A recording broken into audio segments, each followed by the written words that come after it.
Welcome to Learning to Glow, a show about wellness, skin health, and self-development. I'm your host, Jess. I'm a mom, entrepreneur, and skincare expert. I'm so excited to share tips on how to achieve healthy skin and bring amazing guests in the field of health, fitness, aging gracefully, and personal growth. Let's explore all different ways we can take care of ourselves as women, both inside and out, to truly shine. So let's get glowing. Hello, everyone. Thank you so much for being here with me today. If you have ever felt overwhelmed by clutter or that you need more organization in your life, this episode is for you. We have the lovely Tracy Hoth, organizing coach and podcaster, to share some absolutely amazing tips for us. I love how she uses her skills as a life coach to navigate this topic because it can be such a mental thing when it comes to like the fact clutter can have such an impact on our stress and things like that. And also, we talk about being sentimental and like things that are hard to let go of. And there's definitely emotional and sentimental factors when it comes to doing this sort of work in our homes. She talks about where and how to start and so much more. I absolutely loved this episode. It was such a timely one too, because a lot of us have just received new stuff because it's the holidays have passed and it's a new year, and now we have our old and the new. So it's perfect timing. There's so much to this episode, so I hope you enjoy it as much as I did. Please check her out in the show notes and share this one with a girlfriend that could benefit from listening to this episode. Have you left a review for our show? If not, please do. It helps us out so much. And thank you so much to those who have taken the time to leave a quick message or send me a note, leave a review on Apple. It all helps so much. So thank you. And here is Tracy. Hello, everyone, and welcome to Learning to Glow podcast. Today we have Tracy Hoth with us, and welcome to our show. Thanks. I'm so excited to be here, Jess. I'm so excited too. We just had fun talking about Europe and travel, so my favorite topic. But I'd love it if you could introduce yourself. You're a professional organizer. You have your own podcast, and I'd love to hear a little bit about what you do, and then we can go from there. Yes, I've been in home professional organizing since 2008. When my kids went to school, we're all in school. That's what I decided I was going to do. And I just started helping people. And then I started speaking on the topic. And in 2018, I got life coach certified. So I brought a whole new side to organizing. And just to be honest, I thought I had to be in the home with people when they got organized. But after I got certified and I understood what was keeping them from being organized in the first place and maintaining it, I was blown away, and I started working with people online. Now I don't go into people's homes anymore, and I just help people online get their home and life organized. And then also that led into me having to organize my own business online. And so I also help business owners organize their digital files and their time and their processes. So I do both of those things. I love that. I think the business part of it is so smart because sometimes as a business owner, you go into something because you're passionate about that one thing, but you don't know, you could be a very unorganized person, or I'm speaking from experience here. I'm not great at any of that stuff. I'm like, I know I like to do this part, the creative part, but the files, like my husband will look at my computer and be like, whoa, like, you need help here.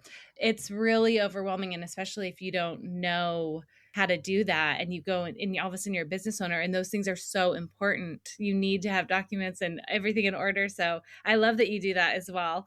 So how did you get into this? Were you always like really neat and just knew how to keep everything in place? And it was just a natural, like I should just become help other people with this? Well, I remember I have 4 kids and I stayed at home with them, and we would go out to the park, or I'd want to go on a play date and I would ask a friend and they'd be like, well, I got to stay home and organize or clean or whatever. And I was like, I want you to come out and have fun with me, not stay home and do that.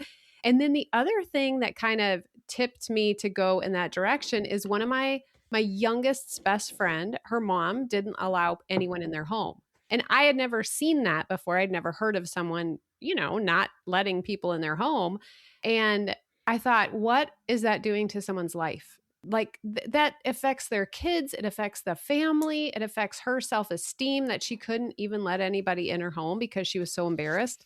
And so when I decided I want to help people so that they can enjoy their life and create the life that they want and have a home where they can let their kids' friends come in, and then I decided to do it. And I actually started helping her first. And we went through the daughter's bedroom and got it all cleaned up. And we went through their playroom and got, decluttered and organized. And if then I would have known the mindset part that I learned in 2018, it would have been so different in how I approached it and stuff.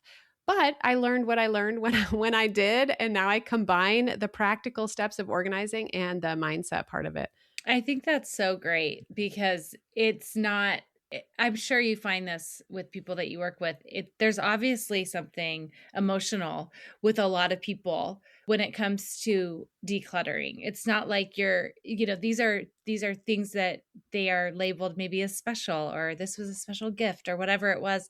And so just to say it's easy I don't even think it's just easy without the emotional part, because that just never came naturally to me. But when you add that component onto it, I'm sure it makes it so much harder and feeling like very overwhelmed. And well, I think this is I wanted you to come on this time of year too, because we just got a bunch of new stuff in our house, like all of us. The holidays just happened. And so this might be a really good time to talk about this, because what do we do if we're feeling like maybe we were feeling overwhelmed about our house before? And what do you talk to your clients about when you're getting an influx of new things? Yes. Okay. So first, I do feel like I need to say the definition of organized and how I look at it. So when people are hearing this, they're like, oh, I can never be organized. It's just knowing what you have and being able to find it when you need it. So now you have a bunch of new stuff. Does it have a home to live in? And can you find it when you need it? So that's the big thing. And if you're fine in that category, then you don't need to spend time organizing. It's not that it's something everybody needs. So if you're noticing, though, I don't know what I have, I'm wasting all this time trying to find stuff, things don't have homes and we have piles all over, then that's when you decide, okay, I want to do it. And so if you're in that spot and it's the beginning of the year, one of the things I like to teach people is to think about it like a project. Because if we look at the whole house, we are just going to get overwhelmed, right? And then we'll spin in this overwhelm and not take any action. So if you think about, I am going to focus on decluttering and organizing Q1 of this year. It's going to have a start date and an end date. And this is what I'm going to accomplish. I think you'll have so much more success, and then you'll be able to keep that goal, just like fitness, you'll be able to keep that goal in front of you. You have a plan, you know what you need to do, and then you have a finish date where you can see, okay, I followed the plan. This is what I accomplished, or this is what I didn't and why, and then what do I want to implement for the next quarter? So in my program, we're starting in the bathroom because it has the least sentimental items in it. And so we're learning the organizing steps and we're following the steps, and the bathroom is our goal in January. And so I think breaking it down little by little is what helps. Yeah. And do you find that when you start and you start with something small and you accomplish that, don't you feel like that? It does for me. I'm like, yes, I just want to what's the next thing? I get excited, to get there. Yes, it's a win. And it's so fun because this year, a few months ago, last year, I created the 15-minute declutter challenge, and your listeners can all get that. But it has been changing people's lives more than I even anticipated. But I do a live presentation where I decluttered my neighbor's junk drawer, and I set my timer, and I did it in 13 minutes while I was talking the entire time, explaining what I was doing. And people were just amazed that you can get so much done in 15 minutes. And so, yes, we can do a little bit at a time and make big progress. Yes. Oh, it's so funny because I saw this lady on TikTok, and her whole niche was like, this is how long I've been putting this off. And she'll say like a year. And then she'll this is how long it took to get it done. And she'll put a timer on, and it's always I've crazy. watched that lady on Have Instagram you seen her? too. Yes, and it's so fun. And she dresses kind of and she has sunglasses on. Yes, she is amazing. I think that's so unique approach to it. But yes, isn't that so true? My sister used to tell me, Tracy, you can wash the dishes so fast, and I will spend twice that time just thinking about how much I'm dreading getting the dishes done. I'm like, just get up Yes. and go do it. So Well, yeah. okay, I want to talk more about that because I feel like it's funny and it's funny like that we think about it, we overthink everything, but we think about that stuff and put it off because it seems overwhelming. But like what does that do to us? Like, to have that mental load of like, okay, I've got to do this, I got to do this. I mean, even in another area, I had to go to Costco this week. I had to go Sunday. I didn't go till today. Today is Wednesday. And every day I had it on my mind. I was like, oh my God, I just don't have it today. I can't do it today. And getting it done felt so good. I'm like, gosh, why didn't I just knock this out sooner? But I feel like it can be the same thing when it comes to our homes. Yes. And so one thing to do is just look at without judgment, just compassionately look at why you're not doing it. Yeah. Like what is it? Is it just that you're not putting it on your calendar? Is it that you're not you don't know what to do when it gets there? And for example, one of my colleagues, I guess, was not making the calls, like doing reach out calls when she was supposed to. But the only thing we implemented is that the day before, she would write down exactly who she was going to call, the time she was supposed to do it.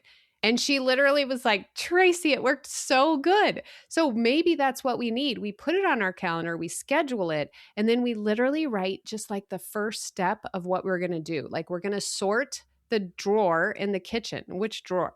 And then when that time comes up to do that 15 minutes, we know exactly where we're supposed to go and do it. So maybe there's little things like that that can help us actually get those done. But yeah, the weight that you're Mm. carrying around and the dread and the time spent doing that is Yeah, I a lot. feel like that's what you say when you picture your whole house, that feeling of like stress or dread or whatever.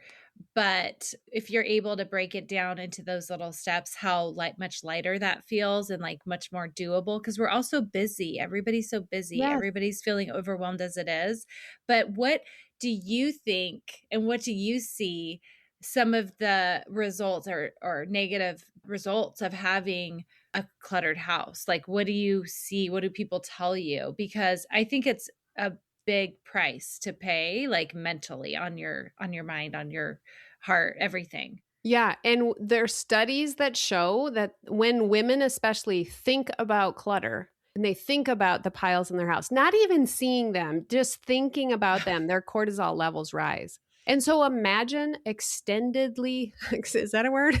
Thinking about your clutter in your house and dreading it and knowing you need to do something and you've tried everything and you can't get it to. I mean, imagine those elevated cortisol levels and how they're affecting different parts. And that's just, that little health benefit, but also it affects your self-esteem. It makes you feel worthless is what I've seen a lot of people. They're like, I can't get it together. And that affects that. It affects relationships. I've had couples call me and like, one has a very low clutter tolerance. They don't want clutter around and the other one doesn't and they can't stand it any longer. And so it affects so much money. You're missing appointments or bills or you're buying duplicates of things. So literally there is so much that it's costing people that when they really stop and consider that, it's so worth the investment of getting support, having someone come in, like really committing to doing this project of organizing for a time period and getting the support they need. Yeah, especially if it's like they're feeling that I have the clutter and it's like I don't have the tolerance for it. I feel like that's even like if I want to watch a show at the end of the night and there's any dishes in the sink, I have to do those first because I'm just like, I feel like I can't fully relax. It's so mental. But Yes. it's like I'm like I see that. So I got to take care of that before I can do the next thing. I feel like is that how some of your people are? That makes me so happy. I'm like, oh, let me just clear my desk. Now, sometimes we can be using it as a distraction or a buffer to not do the thing that we're supposed to do. Like, oh, I can't work until I get my desk clean. And then you're doing that the whole time. But yeah, I like it how it feels to have it cleaned up. And so Yeah. little routines that you can implement. My steps to get organized, spell the word space. And the last word is energized, because we're energized when we have that clutter free. We have so much space in our mind and in our life and in our brain. And in order to maintain that, we tie it to something we naturally do or normally do, like already Mm. do. So just the other day, we were talking about like when you leave a room, stop, turn around and put one thing away. Or when you go up the stairs, stop, grab something that needs to go upstairs. Or I always think about taxes. You do taxes every year.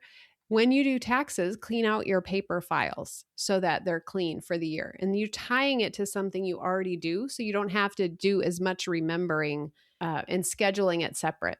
Oh, I love that. And then remembering that feeling that makes you energized, which is when it's all done. Like that Yeah. feeling is so good. I love that feeling.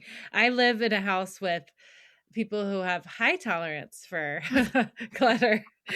So, it's interesting trying to, convey like these shoes by the front door. Like that's one thing that drives me crazy. Or like my kids love hats and there's hats everywhere, like every room, multiple hats everywhere. So what do you tell people who are like living with that low and high tolerance of clutter, and like how do you help them with Yes. dealing with Well, that? try to get buy-in from the whole family. Like, what if you could figure out and they could buy into a solution, which Mhm. might just be a basket next to the door that they throw their shoes in versus, having these beautiful shoe shelves that you have to open and slide them in. And then it takes so much work, because make it easier for them to do it. But the buy-in of where hats might live, or a solution that they can buy into. That's the first thing. If you can get that and they're willing to do it, then that's helpful. The other thing is, the energy that you spend wishing the other people in your house were following your standard is sometimes not worth it. It's easier to just put it where you want it to go and be fine with it. And one of the clients that I worked with, we worked on this thought process for her, because it was making her so frustrated that people wouldn't follow it. But she decided, like, I'm the perfect person to do it. I know where it goes. I know how I like it. And that's my job. I'm taking ownership of that. And for her, I don't know, we were talking about something specific, like something in the kitchen. I can't remember what it was, but she realized, like, I want to take ownership of that.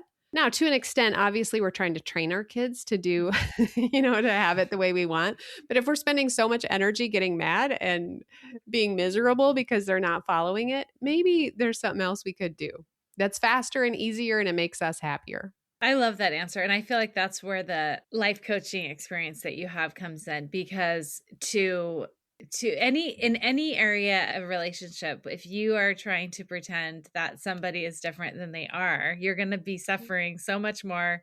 And if that Yeah. is something that is really important to you, like that client, like her mindset shift, probably she's probably so much happier now. And that is what our goal is at the end of the day, right? We can't control other people. I know kids are different, but just that shift is probably going to take so much stress off of her back. And so, do you have any other mindset tips when it comes to this? Because I feel like that is so important when you consider this isn't just like a skill that we need. It's like the way we think about it is also bringing us down so much. Yeah. Well, the main one that I cannot tell people enough is the identity of the person. And I just have to share this. One of my clients, she said her password wasn't working or something, and she said it was her name is a mess. And I was like, I mean, okay. We cannot use that password ever again. Because our identity and how we think of ourselves is, someone said it, you can't outperform your identity. Mm. And so you have this thought about yourself. You are never going to get organized when you have that thought. You will always be a mess because you're not going to outperform what you think you truly are. And so that's part of it, is we're really looking for, what do we want to believe about ourselves? Like, who are we? What's the destination in our GPS? And then it's not like we're blindly believing that's true. We're finding evidence every step along the way to support that belief. But we have to be willing to believe that first. And And I just did a class where I was talking about shedding the layers. And so I was like, you could think of a snake and they're shedding their skin. Like, what beliefs about yourself can you shed? And even thinking the layers of an onion, you're going to take off one layer at a time and tell the true you, which is the organized you underneath all these lies that you've been believing, is going to shine through as you shed those old identity thoughts or beliefs about yourself. Oh, I love that. It's funny that you say that because I have said, like, I'm not organized. I'm not good at that stuff. And then I've done so much work in my house to where I have definitely come a long way. And I'm like, oh, I can do that. I am capable of doing this. I am not that unorganized or that cluttered. But I do find myself like I go back. There's areas of my home that like kind of go back to a place I don't like. It always happens in the garage. Do you have any Yeah. tips for us? Like, say we're starting this decluttering process and we are, again, this is another reason why this is such a good time to talk about it. But like, there's new stuff that's come in, or my space that I had so perfect, it doesn't look so perfect anymore. Do you have any tips for us for how to keep it that way, or Yes. what to Well, do when we first, get there? the belief there that you have is that it's supposed to stay perfect. Right. And so I call it my secret room. I've shown me organizing it before, but that space is for transitional stuff. We throw clutter, which is delayed decisions. No one wants to make a decision on something, so it goes in that space. Same with probably the garage. A lot of stuff goes out there to clear the house or whatever until we decide. That's okay that it gets messy. When you know the steps to organizing, like I don't make that mean that I'm not organized. Like that's what it's there for, is for a space for us to hold clutter until we want to make decisions on it. And I know the exact steps when I decide I'm going to do that space to organize it. And once I know that, that's just more proof that I'm organized. I can do that space anytime I want to. That's so good. Yes. And especially if everything has a home and like where it's something goes. And that's so true because there's a section of my garage that is like perfectly the way I want it. And it does get messy, but it's okay. And it doesn't take much time. So where do we start? Say somebody's listening to this and they're like, okay, I really want to get decluttered, organized. Yeah. But like, it's just, we're so cluttered. I just need to start there. Decluttering. And where do we start when it's like, the house feels very overwhelming. I'm not trying to be like the home edit yet. I just need to be able to see what If is going ever. on. Yeah, right. So you're going to pick one spot. That's it. And then I even picture this in my head. I don't know why I have all these visuals, but I picture all the areas of your house written down on a piece of paper, and you're going to cover it with another piece of paper and cut out one little hole, and it's going to show the area that you choose. So like the list, living room, or whatever area you choose. And that's it. You're not looking at anything else. And then you're going to follow the organizing steps. We always sort first. And that doesn't mean I realized this is what they were thinking yesterday. It doesn't mean sort into keep, donate, in whatever cell. Mm-hmm, It means sort like with like. So as fast as you can, put all the blankets over here, put all the books here, put all paper that's in the room there, put all office supplies, whatever else is in your living room, and sort like that as fast as you can. And then you're going to purge, go back to each of those piles and make decisions. And I always say, keep your favorites. Pull out your favorites that you use and love, and then you can make decisions on the rest of the stuff. And then you're going to assign homes to those. And here's the key when you have a whole house that's decluttered. In this messy middle time of when you're sorting or assigning homes, the stuff that you have might not have a home, but you're just going to say, where would I look for this if I needed it? And you're going to put it wherever that is. Even if it like doesn't fit in that closet and there's no place for it, stick it there until you get to that space. And so that'll be messy for a while. But when you get to that place, you can go through that stuff. So assign homes to everything and then contain. A lot of times people go buy cute containers, like you were saying, the home edit, they go buy all the plastic containers that are see-through but don't buy anything until this fourth step. And I always say, shop your house first. You probably have something that'll work. And then when you figure out that that works, then you can go buy something that you love more if you need to or want to.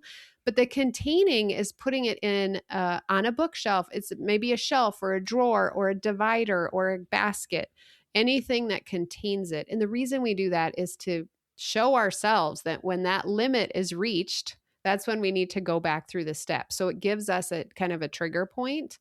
So sort, purge, assign homes, and contain. And you just go through those steps every single time you have the time or you're going through an area. And that's it. That's all you have to do. But do one space, or even if it's one drawer, practicing those steps. And the more you practice it, the better you're going to get at it. I like starting with something small like a drawer too, because I remember when I did my closet and I pulled everything out, I was like, this is a mistake. Like, Total.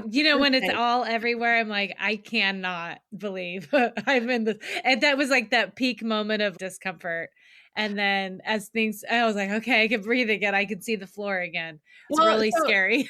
Here's a good example of that. So you can do this in any area or any space, but in a closet, it's a great example. Pull all the tank tops out and go through all the tank tops, sort, purge, assign homes, put them back where they're going to go, contain them. Like mine are on a shelf, and I have a shelf divider, one of those plastic shelf dividers that slides on the shelf, and my tank tops are there. Done. That took 15 minutes. The next day or the next time you have it on your schedule, go in and pull all your jeans out. Every pair of pants that you have, try them all on, make decisions, put them in. Mine are on the other end of the shelf, actually, with the shelf divider in the middle. So go through things. That could take 20, maybe it takes more than 15 minutes, but it could be as little as 15 minutes. And you just keep pulling out one category at a time and going through it. That's such good advice. I never thought about breaking it down like that, because in my head, I was like, okay, I have to do the closet, so I have to do the whole closet. Yeah. And like that takes a day, or that takes another, like your kitchen. Instead of saying, I'm going to do the whole kitchen, that's Right. so overwhelming. And who has a whole day to do that? Yeah. Unless you have like a professional come in. But I love that. So I was going to ask too, because I think a lot of the women that listen to this show that, we're in midlife, and you had something on your website about taking care of your clutter so that when, you pass, your children are not having, or whoever's going to come in and sort everything is not like, what happened here? Talk to us about that, because that's a real, it's not a fun thing to think about as far as like that time that comes, but what a gift that is for the people that come and have to go through all of your things. Yes, it is a gift. And so you have to think about it like that decluttering is a process. It's a practice that you're learning how to do, kind of like yoga. It's a practice that you do at your own pace and how you want, and you get better and better at it. And so you are practicing, but with the intention that you are creating a legacy for your kids or your loved ones to not have to deal with a ton. Because when you pass or become incapable, that's enough for them to have to deal with. And I had a client whose dad passed this last year, and I was just texting her, asking her if there's anything I can do. And she's like, Tracy, just keep telling people, make sure you're going through your stuff because it's hard enough. And then you have all that burden of having to go through the things. So even me this year, in my program, we do an area each month. And this year, we're also doing the life and death binder is what I call it. But we're creating a binder with everything that someone would need.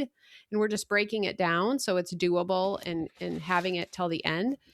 But we are, or as I go through this year as well, I'm going through each of the areas and then thinking of it in my head exactly that. Like I'm leaving a legacy. If something were to happen next month, how can I make the space that I'm working on be a gift?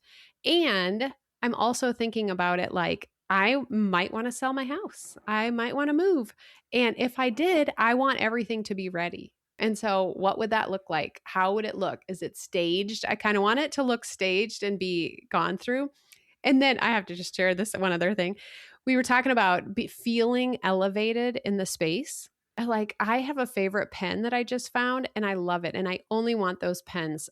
Every time I go to grab a pen, I want that pen. It makes me feel, I think of the word rich, but I think it's more like spoiled or elevated. I want to feel spoiled. Like my favorite things are in the spots and that's it. I don't have 25 hairsprays and like different body lotions that I use. I use the one that I love the most and it just makes me feel so spoiled.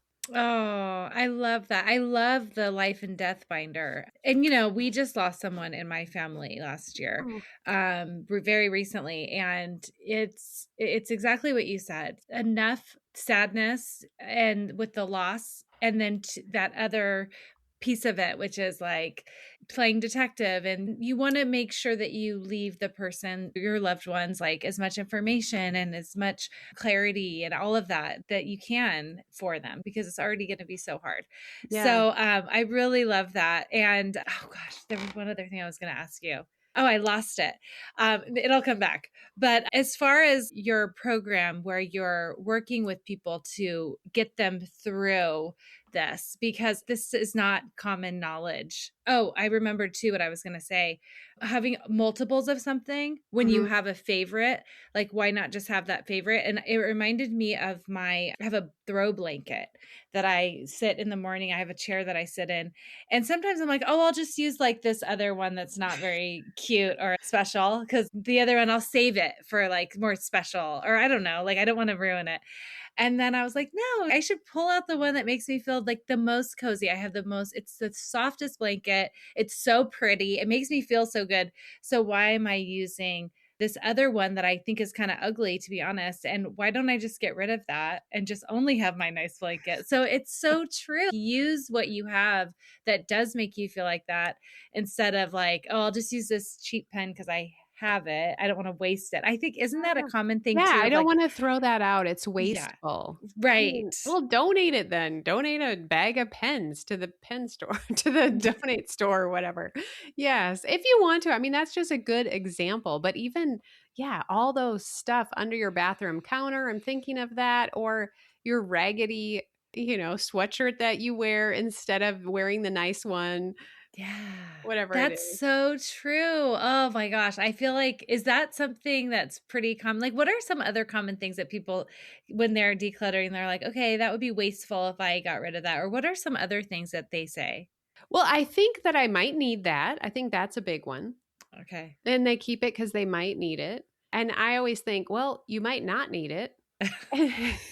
But I think of the thing, this is kind of goofy, but I think of the item as having an adventure. Like it's the item's life and it's stuck in a closet. And I myself have a chocolate fountain that is stuck.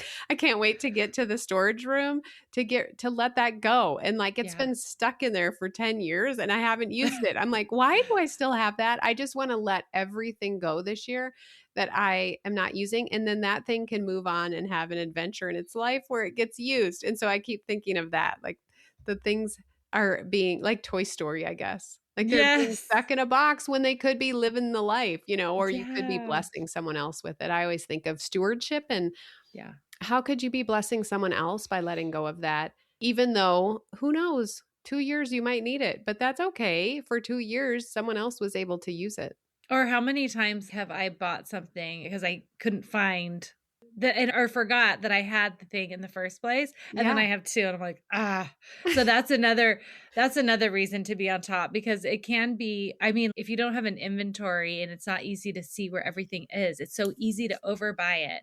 So it's like you're either holding on for it for that one day, or you forget you have it and then you have to buy it anyway. So I agree. And there's so many people in my life that, like, if I have something that they could use, Yeah. or it's like the doing the blessing thing. I love that, because that is so true. What's the point of it just taking up space if you're And not utilizing it? yeah, exactly. And we once in a while, need this huge pot and we borrow it from our neighbor lady and she loves lending us the huge Oh, pot. Or she also lent us, when our kids all each graduated, we had parties and she lent us her punch bowl because it was kind of tradition to have punch.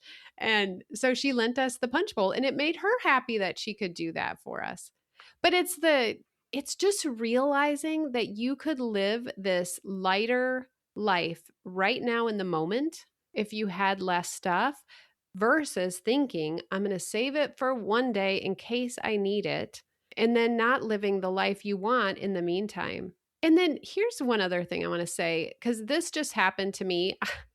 We were going to my aunt's funeral and we were traveling out of town, and I was trying outfits on. I have two girls, one they're 21 and 23, and they live right now, they're at home. And so I'm showing my outfit to them, and I'm like, I tried at least 5 different pairs of shoes on, and then there's this one pair of boots that was probably 20 years old that I had. And I said, well, maybe that pair will look good. And I went and I looked for it, and I'm like, no, we decluttered that. We got rid of that. And I was like, it probably would have looked good. And I'm like, who am I joking with? I know if I would have put those on, the girls would have been like, no, take those off. But in that moment, so the point of that is we're going to regret proof our decisions. We're going to decide, no, I'm glad I got rid of those. I can make do with what I have, and it's all totally fine. But I'm not going to be mad at myself for letting something go because I enjoyed having less stuff in the meantime. Yes, exactly. Oh my gosh. That's so true. That rings true for me. So please tell us more about now. Let's get back to your program because I want to hear about this. I feel like so many people are going to be like, I want to start now. I mean, I've already been thinking about what I'm going to do because there's a couple things that I need to get a hold of, and I'm excited. You really motivated me. So I'm just like, I know exactly where I need to go. It's going to be the garage, let me tell you. But tell me a little bit more about your program for people listening, and what does it look like? How can people work with you? Yes. So my website's simplysquaredaway.com. They can go there. First step, I'd say get the 15-minute declutter challenge. And that will give you a picture of kind of how I work, but it's simplysquaredaway.com/declutter. And my program is a year program. I have people commit to a year, and it's called Organized Life Academy. And we do coaching calls at the beginning of every month. We have a planning call. I have expert guests in that teach us about different aspects.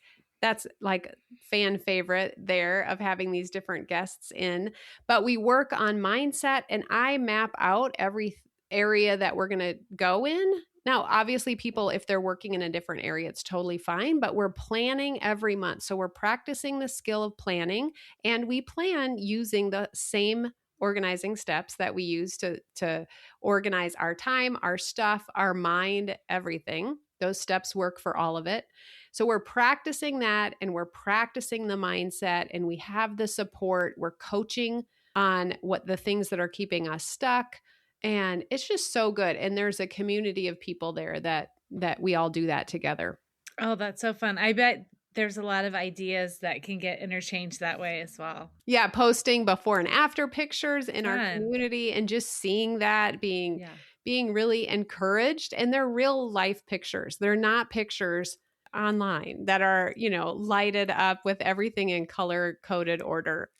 These are real life people that have real homes that aren't brand new. And we just get to see this is what's possible. But yet at the same time, it's so encouraging because they're making change in their life. Yeah. And it feels so good. I can imagine. So This has been amazing. Thank you so much. Everybody go check out Tracy. I will leave your information in the show notes. And thank you so much for sharing with us today. Thanks, Jess, for having me on. It's been fun. Yes. Thank you for listening to this week's episode. Please subscribe and review so we can reach more people who want to learn to glow alongside us. See you next time.